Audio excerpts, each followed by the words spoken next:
박수로 칭찬과 찬양을 드립니다. 내가 자리에서 일어나 찬양할까요?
창세기 22장 1절입니다.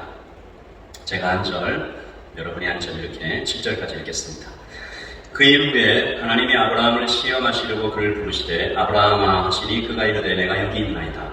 여호와께서 이르시되 내 아들 내 사랑하는 목자 이삭을 드리고 모리아 땅으로 가서 내게 이르렀으나 거기서 돌을 편지러 가지고 아브라함이 아침에 일찍 일어나 나귀의 안장을 지우고 두 종과 그의 아들 이삭을 데리고 번제에 쓸 나무를 쪼개어 가지고 떠나 하나님이 자기에게 일러주신 곳으로 가더니 새벽에 아브라함이 눈을 들어 그곳을 멀리 바라보시다. 이에 아브라함이 종들에게 이르되 너희는 나귀와 함께 여기서 기다리라. 내가 나귀와 함께 저기 가서 예배하고 우리가 너희에게로 돌아오리라 하고 아브라함이 이에 번제나무를 가져다가 그의 아들 이삭에게 지우고 자기는 불과 칼을 손에 들고 두 사람이 동행하더니 이삭이 그 아버지 아브라함에게 말하여 이르되 내 아버지여 하니 그가 이르되 내 아들아 내가 여기 있노라. 이삭이 이르되 같이 읽겠습니다. 불과 나무는 여기 있거니와 번제할 어린 양은 어디 있나이까. 아멘. 우리 말씀을 한번 더 읽으시면서 묵상하시겠습니다. 여러분 2023년이 이제 시작되었죠. 두 번째 주간입니다. 1월 8일. 여러분 모두가 주님을 더 알아가고 주님을 더 닮아가는 한 해가 되시기를 예수님의 이름으로 축복합니다. 1월달 되면 누구나 좀 한 번쯤 계획하고 꿈을 꾸는 것 같습니다. 정말 오랜만에 제가 지난주에 짐에 운동을 하러 갔는데 그 큰 거울에 이런 글이 써 있더라고요. 올해 이루고 싶은 목표를 적어보라. 사람들이 그 밑에 많이 적었어요. 턱걸이를 10개 하고 싶다. 데드리프트를 170kg 하고 싶다. 라는 목표도 있고 어떤 사람은 파지티브, 긍정적인 사람이 되고 싶다. 라는 글도 보였습니다. 저도 그 밑에 뭐라고 적었는데 여러분에게는 어떤 목표나 어떤 소원이 2023년에 있는지 모르겠습니다. 한번 상상해 보시죠. 여러분이 정말 간절히 바라는 목표, 소원 있으실 것 같은데 2023년에 여러분이 그 목표를 정말로 이룬다면 어떤 느낌일 것 같으세요? 여기는 이제 이미 대학, 직장 다 합격하신 분들 같은데 원하는 대학, 직장에 합격했을 때 사람들이 나타내는 반응. 오랫동안 사랑했던 어떤 여인과 남자가 그 고백을 마침내 받아주었을 때 바라던 어떤 것을 손에 넣었을 때 사람들은 세상을 다 가진 것 같은 극도의 기쁨을 누립니다. 최근에 저도 작은 소원 하나를 이루었는데 뉴질랜드에서 산지 23년 만에 처음으로 뉴 이어 파이어웍스를 직접 눈으로 보았습니다. 항상 성구영신 예배를 드리다 보니까 보지 못했는데 그날 12시까지 기다리려고 하니까 새벽 기도가 습관이 됐지 10시를 넘기기가 너무 어려운 거예요. 그래서 좀 자다가 깨워달라라고 얘기하고 나서 일어났는데 조금 늦게 일어났어요. 한 12시에서 조금 늦게 일어났는데 벌써 끝나는 거죠. 저는 한 20분, 30분 이렇게 계속 할 줄 알았는데 거의 한 5분, 10분 만에 끝나고 나서 기대가 컸는데 참 허무하다 이런 생각을 했습니다. 간절히 바라던 어떤 소원을 이룬 그 순간이 생각보다 좀 허무할 수 있겠다 생각합니다. 허무한 정도면 다행인데 어떤 사람은 또한 어떤 순간은 소원을 이룬 그 순간부터 오히려 더 나빠지거나 소원을 이룬 그 순간부터 그 사람이 망가지는 경우도 있습니다. 여러분 아시죠? 최근에 이제 오래된 프로그램이긴 한데 금쪽 같은 내 새끼라는 TV 프로그램이 있어요. 거기 보면 어머니가 그리고 아버지가 부모님이 정말 아들을 낳은 거죠. 오랫동안 바라던 너무 귀한 아들. 그래서 그 아들이 잘 되게 하고 싶어서 애를 쓰고 또 애를 쓰는데 잘 안 돼요. 왜 이렇게 되었을까? 정말 잘 키우고 싶었는데 가진 것은 부족해도 최고의 것을 주고 싶었고 멋진 아들이 되어주기를 바랬는데 최악의 인생이 되어버립니다. 이 어머님은 나중에 내 욕심이 아들을 망친 것 같아요 라고 말했는데 어디선가 좀 들어본 것 같습니다. 나의 욕심이 다른 사람을, 나의 인생을 망친다. 놀랍게도 사도 바울이 이것이 하나님께서 인간에게 행하시는 최고의 벌이다 라고 기록했습니다. 즉 사람을 마음의 정욕대로 내버려 두는 것, 사람이 자기 욕심을 따라 마음대로 행하도록 놔두는 것, 사람이 자기 욕심을 따라 그 소원을 이루도록 놔두는 것이 하나님의 큰 벌이다라는 것입니다. 왜일까요? 사람의 간절한 소원의 진짜 이름이 여러분 사람의 간절한 소원의 진짜 이름은 우상입니다. 우상의 정체는 악한 영입니다. 사도 베드로가 이런 말을 했죠. 악한 영은 삼킬 자를 찾아 이빨을 드러내고 으르렁거리는 포식자와 같다. 언제나 가까이 오는 자를 찾아서 찢어버린다라고 얘기하죠. 교회를 개척하면서 복음에 대해서 새롭게 공부하는 세월이 한 1년 정도 지난 것 같습니다. 그 중에 팀 텔러의 책들이 큰 도움이 되었는데요. 복음을 더 알고 싶어서 오클랜드에 있는 6명의 사역자와 함께 북클럽을 시작했습니다. 그 중에 내가 만든 신이라는 책을 함께 읽었는데 그 내용이 참 충격적이었습니다. 책의 설명을 잠깐 좀 여러분이 나누면요. 하나님의 자리를 훔치다. 내 입맛에 맞게 신들을 만들어내는 세상이다. 오늘 당신이 엎드려 절하는 우상은 무엇인가? 당신의 마음 깊은 곳과 우리가 사는 문화 속에 있는 가짜 신들의 실체를 분별하라, 식별하라. 하나님의 자리에 하나님을 모시면 나머지 모든 삶에 좋은 것이 제자리를 찾는다. 그것들이 자기 역할을 제대로 감당할 때 당신 인생은 더없이 복된 인생이 되리라. 북클럽의 한 목사님이 이런 얘기를 했어요. 같이 이 책을 다 읽어보니까 정말 이 책으로 설교를 한번 하면 좋겠다. 제 생각과 똑같았어요. 그래서 오늘부터 라이트 처치는 우리 안에 있는 6가지 우상에 대해서 제가 짝퉁 하나님이라고 좀 이름을 붙여봤는데 그것들을 원래 자리로 되돌려보내는 여행을 시작하려고 합니다. 원래 자리는 하나님 아래죠. 오늘은 첫 번째 시간 나의 이삭 그리고 그 우상의 이름은 평생 소원입니다. 이야기로 들어가기 전에 우리가 알고 있는 혹은 우리가 생각하고 있는 우상에 대한 보편적인 오해 3가지를 먼저 좀 살펴보려고 합니다. 자, 같이 읽어볼까요? 시작.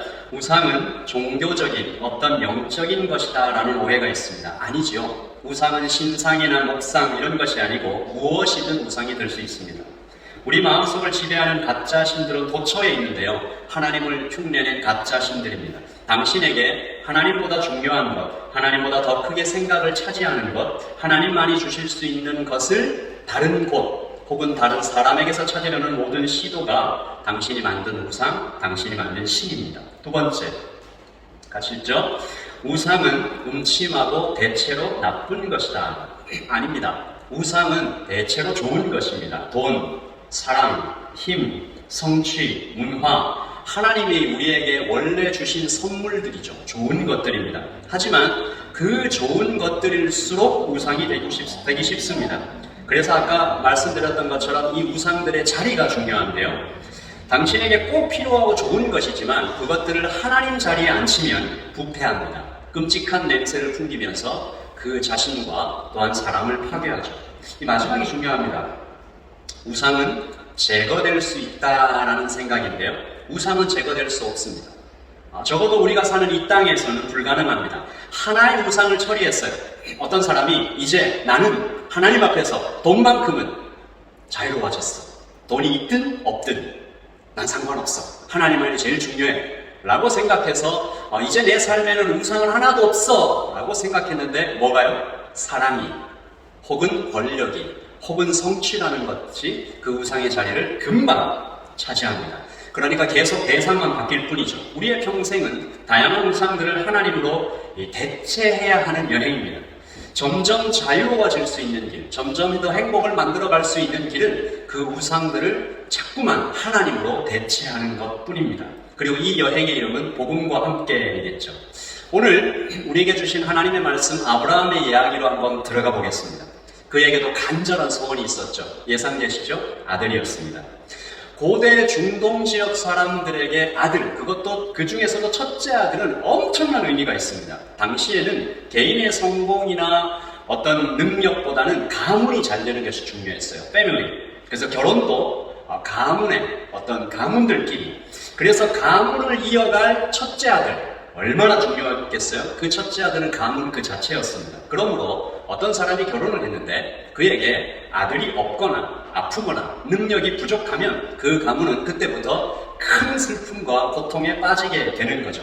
그래서 창세기 11장 30절은 굉장히 짧은 구절인데 여기에 하나님의 한숨이 들리는 것 같습니다. 시작. 사레는 임신하지 못함으로 자식이 없었더라.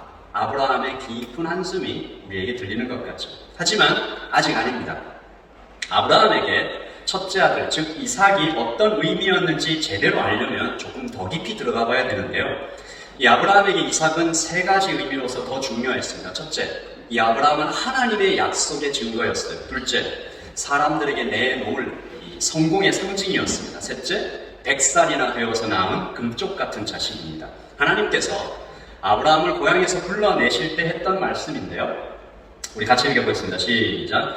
내가 너로 큰 민족을 이루고 내게 복을 주어 내 이름을 창대하게 하리니 너는 복이 될지라. 너를 축복하는 자에게는 내가 복을 내리고 너를 저주하게 된 자에게는 내가 저주하리니 땅의 모든 족속이 너로 말미암아 복을 얻을 것이라 하신지라. 아멘. 제가 예전에는 이 말씀을 읽을 때 2절에 조금 더 포커스가 갔어요. 복의 근원이 될지라. 근데 아브라함에게는 어땠을까요? 첫 번째 단어, 아브라함의 귀에 날려와서 콱 박히는 단어, 큰 민족. 하나님은 아브라함의 마음속 깊은 소원을 캐치하시고 그것을 이루어주겠다라고 약속하고 계시는 거죠. 문제가 뭡니까? 그런데 때와 장소는 얘기를 안 해주셨어요. 아브라함도 몰라요. 그러니까 아브라함이 고향을 갈대아우르 고향을 떠날 때 고향 사람들한테 해줄 수 있는 말이 하나밖에 없어요. 하나님이 언젠가 나에게 아들을, 큰 민족을. 그러니까 고향 사람들 반응이 어땠을까요? 믿을 수 없다는 표정이겠죠. 당시 아브라함과 그 가문은 꽤나 유지였던 것 같아요. 큰 부자였는데 사람들이 이걸 다 놓고 간다고 지금까지 쌓아온 관계, 명예, 심지어 상당한 재산 다 팔아치우고 갔을 것 아닙니까? 뭐 때문에 간다고? 야훼라는 신이 너에게 아들을 주겠다고? 그것도 큰 민족 언제? 모른다고? 어디서? 모른다고? 제정신인가? 이런 반응을 뒤로하고 아브라함이 떠나는 겁니다. 대단한 믿음이죠. 하나님 말씀에는 갈 바를 알지 못하고 떠났다라고 되어 있습니다. 그런데 시간이 흐르죠. 계속 흐릅니다. 흐르고 또 흘러요. 적어도 30년 혹은 훨씬 더 긴 시간 동안 시간이 흐르고 아들은 태어나지 않습니다. 아브라함 안에 있던 이 감정의 변화를 좀 생각해 봤어요. 희망이 의심으로, 의심이 분노로, 분노가 절망으로, 절망이 낙심으로, 그리고 낙심이 포기로, 그렇게 바뀔 만큼 시간이 흘렀고 아내의 사례는 아들을 낳을 수 없는 몸이 되어버렸어요. 바로 그때 하나님이 얘기하시는 겁니다. 얼마나 야속해요. 이제 때가 되었다. 아들을 낳을 것이다. 이때 사례가 속으로 웃어요. 이렇게 태어난 아들의 이름은 하나님께서 지어주십니다. 뭐라고 지으십니까? 웃음. 이삭입니다. 그러니까 이 이삭이라는 이름은 너가 하나님의 약속을 들을 때 웃었다라는 것과 또 이삭이 너에게 큰 웃음을 가져다 줄 것이라는 두 가지 의미가 함께 있는 것이죠. 아브라함의 기쁨을 상상해 보는 것은 어렵지 않습니다. 세상을 다 얻은 것 같았겠죠. 큰 민족이라는 하나님의 약속이 실현될 증거가 눈앞에 있어요. 수치도 사라졌습니다. 고향 사람들한테 이제 당당하게 얘기할 수 있습니다. 내 아들, 불가항 속에 태어난 기적의 아들, 무려 하나님이 주신 아들, 첫째 아들 이 이삭이 우리 가문을 이룰 큰 민족, 창대한 이름이 되게 할 바로 그 아들이다. 그러니까 이 아브라함의 이야기는 여기서 끝나도 됩니다. 믿음의 승리, 대반전의 드라마. 여기서 끝나면 그냥 완벽할 것 같아요. 대부분의 동화들이 그랬던 것처럼 happily ever after. 오랫동안 행복하게 잘 살았더라. 믿음으로 기다렸던 아브라함이 그 믿음의 대가로 기적의 아들을 선물로 받았다. 믿음으로 기다리면 큰 축복을 받는다라는 아름다운 이야기로 끝내면 돼요. 하지만 이야기는 끝나지 않습니다. 아브라함이 통과해야 할 질문이 하나 남아 있었습니다. 여러분도 한번 대답해 보십시오. 여러분이 아브라함이 되었다라고 생각하고 이 질문에 한번 대답해 보세요. 지금 아브라함이 누리고 있는 이 큰 기쁨은 하나님이 주신 선물 때문입니까? 아니면 하나님 자신 때문입니까? 또 하나님은 아브라함에게 소원을 이루어주는 도구로 지금 여겨지고 있습니까? 아니면 믿고 따르고 그 앞에 엎드리고 순종해야 할 창조주 하나님으로 경배되고 있습니까? 다시 말해서 하나님은 알라딘의 마술 램프 속 지니 같은 말 잘 듣는 신으로 내 소원을 이루어주는 도구처럼 여겨지고 있습니까? 아니면 엎드려 경배해야 할 크고 두려우신 창조주 하나님이십니까? 아브라함에게 아직은 아니었습니다. 아직은 아브라함에게 하나님이 그런 존재가 되지 못했습니다. 그래서 하나님의 질문은 무척이나 무시무시하게 찾아옵니다. 하늘이 무너지는 것 같은 말씀이 아브라함에게 들리는데요. 여호와께서 이르시되 내 아들 내 사랑하는 독자 이삭을 데리고 모리아 땅으로 가서 내가 내게 일러준 한 산 거기서 그를 번제로 드리라.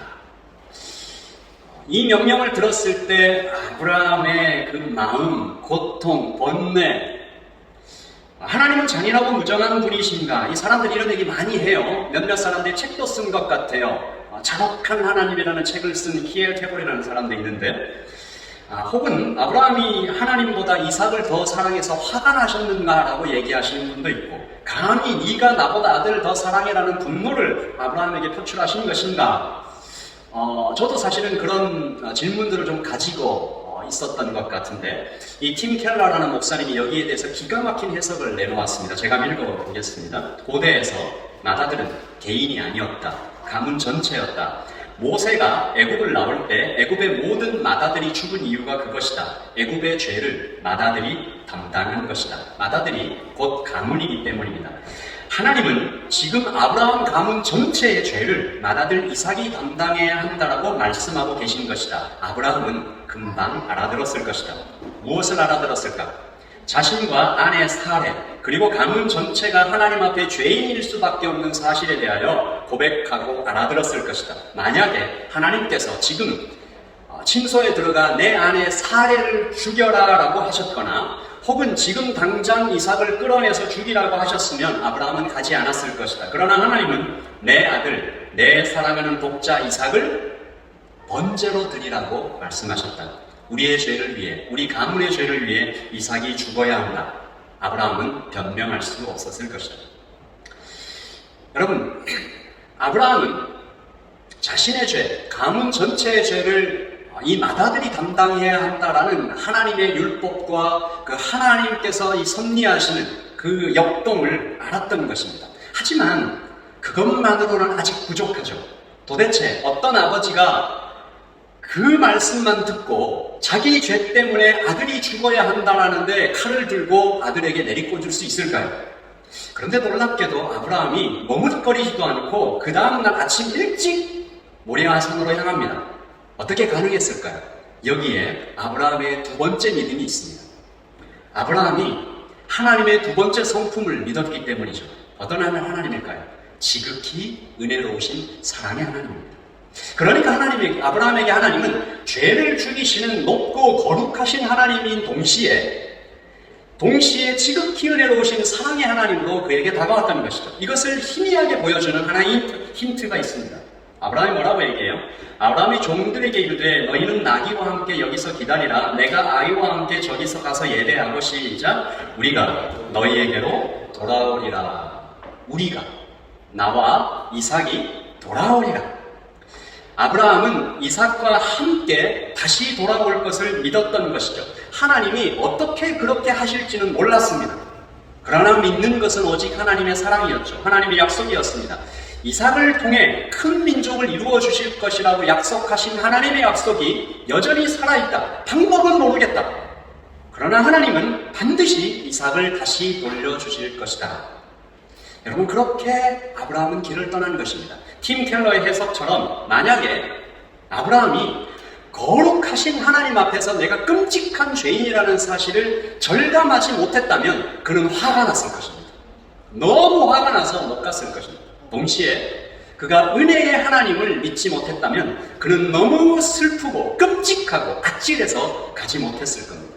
그는 아마 시름시름 앓다가 죽었을지도 모르겠어요. 그러나 아브라함은 거룩하신 하나님 동시에 사랑의 하나님을 그렇게 믿었기에 그날 아침 일어나서 모리아산으로 걸음을 옮길 수 있었습니다. 하지만 여러분도 아시죠?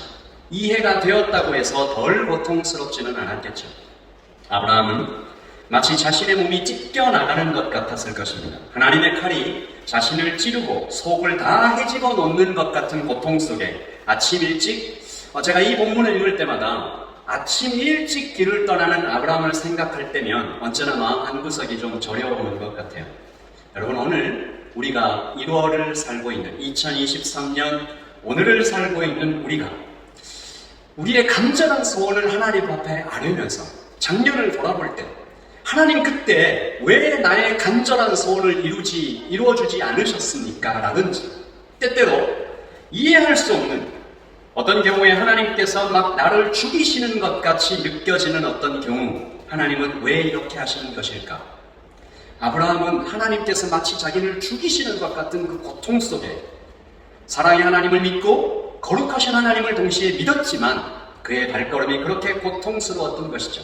하나님은 왜 때때로 백성들에게, 사람들에게, 성도들에게, 자신의 자녀들에게 이렇게 하시는 것일까요?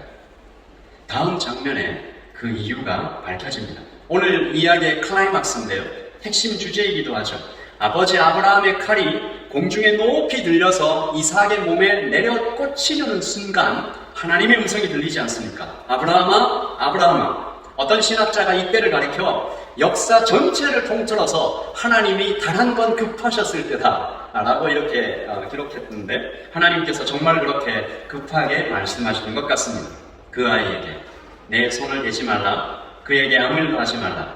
내가 내 아들 내 독자까지도 내게 아끼지 아니하였으니 같이 읽을까요? 내가 이제야 내가 하나님을 경외하는 줄을 아노라. 여러분, 하나님이 밝히신 이유가 뭡니까? 하나밖에 없는 아들보다 하나님을 더 경외하는지 알아보시려는 것. 이 본문 보면 그렇죠? 다시요. 하나밖에 없는 내 아들보다, 세상 무엇보다 소중한 그 아들보다, 그 동네 사람들한테 보여줄 그 성공의 상징, 하나님의 약속의 증거, 100살이나 되어 낳은 그 금쪽 같은 내 아들, 내 사랑하는 그 독자보다 하나님을 더 경외하시는지 알아보시려는 것. 본문만 보면 그렇습니다. 오해할 수 있어서 잠깐 말씀드리면, 그러면 하나님께서 아브라함의 마음을 모르셔서 이제 알았다, 내가 그동안 몰랐네, 그런 얘기는 아니죠. 하나님은 사람의 마음을 이미 모두 아십니다. 그러면 뭘까요? 하나님은 아브라함을 영광로에 넣으신 것입니다. 이삭이 어느 순간 아브라함의 우상이 된 것을 하나님은 캐치하신 거죠. 짝퉁 하나님이 되어버린 것입니다. 여러분, 이삭이 무슨 귀신에 들렸다 이런 뜻이 아니고요. 아브라함의 마음속에 어느 순간 이삭이 하나님의 자리를 대신 차지하고 있었다라는 것입니다. 여러분, 우상이 하나님의 흉내를 내며 하나님의 자리를 차지하고 있으면 어떤 일이 일어날까? 여러분 잘 생각해 보십시오. 내가 간절히 소원하는 그 어떤 것, 그것에게 사람이 기대하는 것은 하나님만이 주실 수 있는 것들입니다. 아브라함은 하나님만이 주실 수 있는 것을 어느 순간 이삭에게 기대하고 있었던 거죠. 뭘까요? 완전한 기쁨, 행복, 충만, 자랑, 영광, 이런 것들을 이삭에게 어느 순간 기대하고 있었는데 그것을 이삭이 어떻게 줄 수 있어요? 팀 켈러가 내가 만든 신에서 이렇게 설명합니다. 아브라함은 이삭을 너무 사랑한 나머지 망쳐버렸을지도 모른다. 너무 예뻐서 응석바지로 키우거나, 혹은 이삭이 완벽한 사람이 되기를 바라서 너무 엄격하게 대하거나, 우리 아까 동영상에 좀 봤죠? 혹은 양쪽을 왔다 갔다 했을지도 모른다.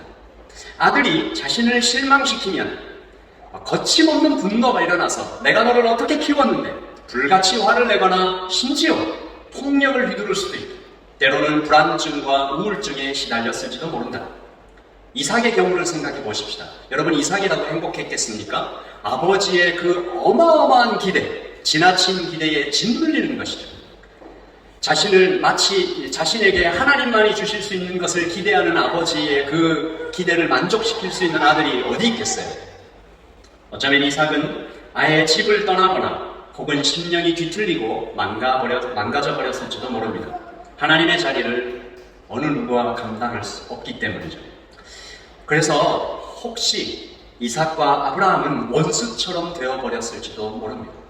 여러분, 우리가 지금 이삭과 아브라함을 얘기하지만 실제로 우리 삶 가운데도 이런 일들이 때때로, 우리가 자녀들을 키우면서 그런 일들이 있었고, 우리 아버지와 우리 부모님과의 사이에도 이런 일들이 때때로 있었고, 주변에도 이런 일들이 꽤나 있는 것이죠. 그러므로 길은 하나밖에 없습니다. 여러분, 아브라함이 행복할 수 있는 길, 이삭이 행복할 수 있는 길, 아브라함과 이삭이 서로 사랑하면서도, 서로 존중하면서도, 서로 화목한 가정을 이루면서도 최고로 행복하며 안전할 수 있는 길은 하나밖에 없습니다. 꼭 기억하십시오. 아브라함의 마음속에서 이삭이 차지하고 있었던 하나님의 자리에서 이삭을 내려오게 하는 것밖에 없습니다. 그러면 이삭이 안전합니다. 그러면 아브라함이 이삭을 사랑하면서도 행복하게 그렇게 살아갈 수 있습니다. 하나님께서 바로 그것을 위해서 아브라함을 용광로에 넣으신 것이죠. 아브라함을 자유롭고 행복하게 만들기 위해서 하나님은 그렇게 하신 것입니다. 이삭을 안전하고 제대로 사랑할 수 있도록 아브라함을 만들어 가시는 것이죠. 너의 아들, 너의 사랑하는 외아들 이삭을 제물로 바쳐라.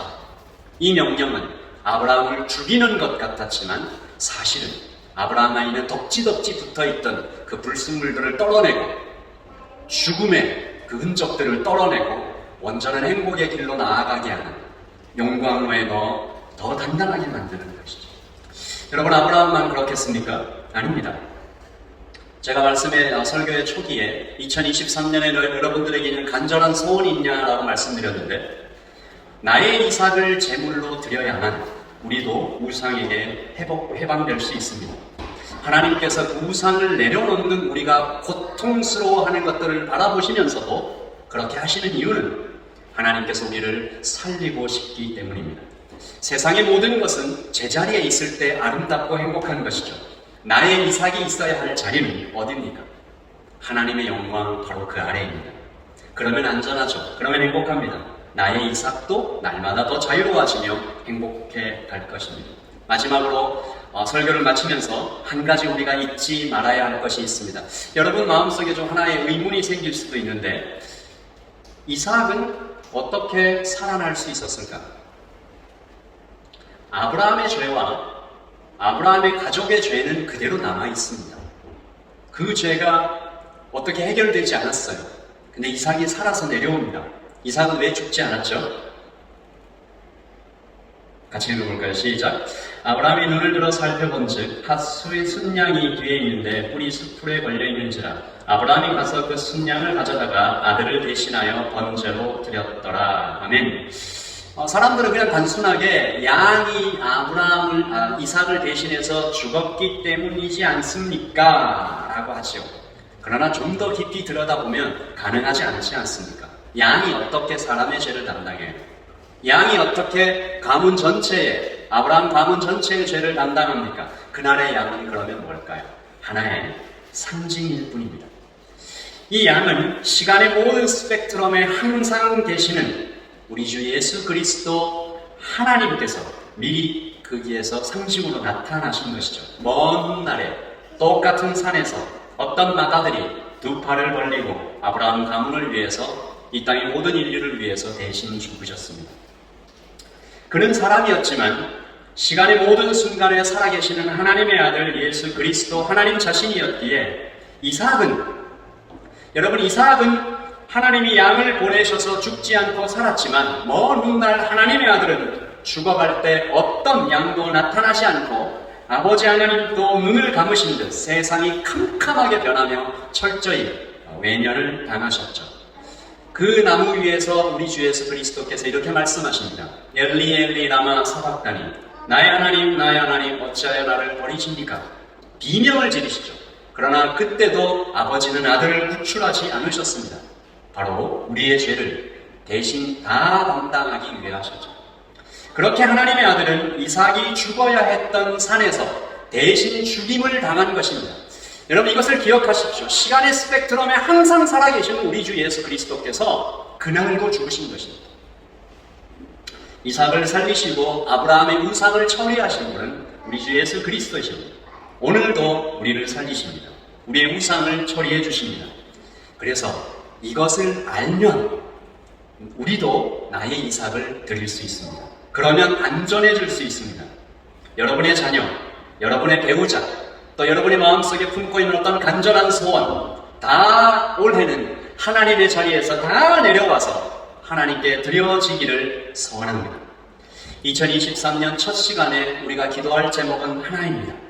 하나님, 우리도 아브라함처럼 하나님께서 높고 거룩하신 죄를 죽이시는 하나님이신 동시에 지극히 은혜로우신 사랑의 하나님임을 우리가 믿고 그리고 우리 주 예수 그리스도께서 우리 죄를 처리하기 위하여 모든 시간의 스펙트럼에서 죽고 계시는, 나를 위하여 죽으시는 하나님을 우리가 믿으며 나아가는 것입니다. 나를 위해 대신 죽으실 만큼 사랑하시는 그분께서 오늘 우리에게 말씀하실 때 그 우상 내려놓고 나에게 오면, 그 우상 손에 쥔 그 상한 음식 놓고 여기 와서 나와 함께 먹으면 더 좋은 것을 먹을 수 있다, 누릴 수 있다, 더 행복해질 수 있다, 더 안전해질 수 있다라고 말씀하시는 것입니다. 우리 같이 한번 기도하겠습니다. 내가 주인 삼은 모든 것 내려놓고 내 주 대신 주 앞에 나와 내가 사랑했던 모든 것 내려놓고 주님만 사랑해. 내가 주인 삼은 모든 것 내려놓고 내 주 대신 주 앞에 나와 내가 사랑했던 모든 것 내려놓고 주님만 사랑해. 주님만 사랑해. 주 사랑 거친 분에게도 주 사랑 거친 분에게도 깊은 바다처럼 나를 향하게 주 사랑 내 영혼의 반석 그 사랑 위에 서리 그 사랑 위에서 주 사랑 거친 풍랑에도 주 사랑 거친 풍랑에도 깊은 바다처럼 나를 향하게 주 사랑 내 영혼의 반석 내 영혼의 반석 그 사랑 위에 서리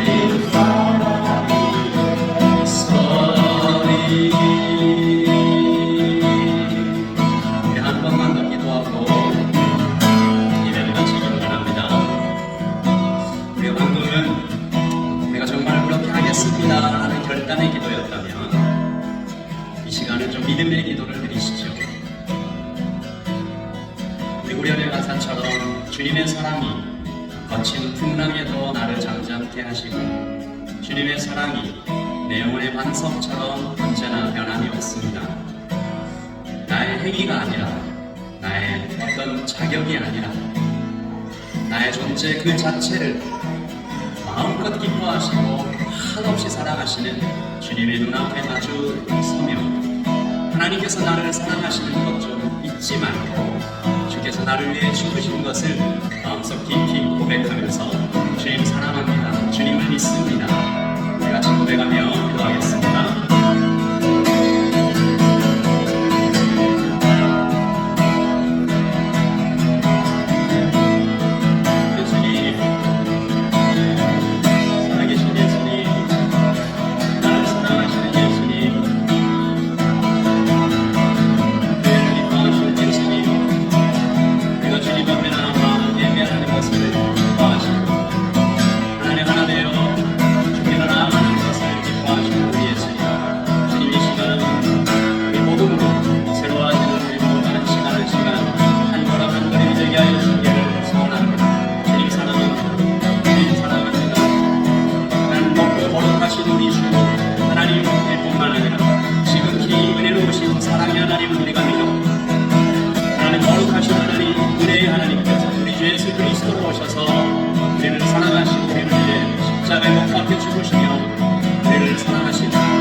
우리 다시 새롭게 되기를 소원합니다. 아버지 하나님, 하나님 이 시간 다시 한번 복음으로 새로워지는 2023년 올해가 되기를 원합니다. 우리 안에 지극히 높고 거룩하신 하나님이 더 더 크게 알아지고 지극히 은혜로우신 사랑의 하나님이 하나님 실제로 체험되며 우리 주 예수 그리스도께서 살아계시며 나를 사랑하고 계시다는 사실 잊지 않고 살아가는 올해가 되게 하여 주시옵소서. 그래서 자유롭게 힘들지만 믿음으로 나의 이삭을 제물로 드릴 수 있는, 손에서 놓을 수 있는, 그래서 더 자유를 체험하는 올해가 되기를 예수님의 이름으로 축복합니다. 아버지 하나님 간구합니다. 여기에 모인 하나님의 백성들 한 사람 한 사람 하나님 올해 정말 큰 일들을 계획하고 많은 변화가 있는 분들도 있습니다. 주님 한 사람 한 사람에게 하나님께서 말씀하시는 것들 기억하고 이끄시고 인도하시고 말씀하시고 사랑하시고 공급하시고 안아주시고 모든 능력을 더하시는 우리 주님을 굳게 믿고 걸어가는 올 한해 되게 하여 주시옵소서.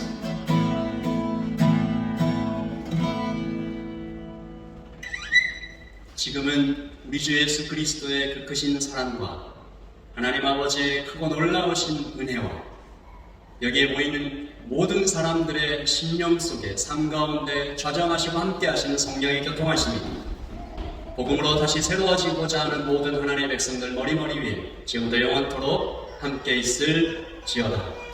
아멘. 우리 하나님께 큰 박수로 영광을 올려드리겠습니다.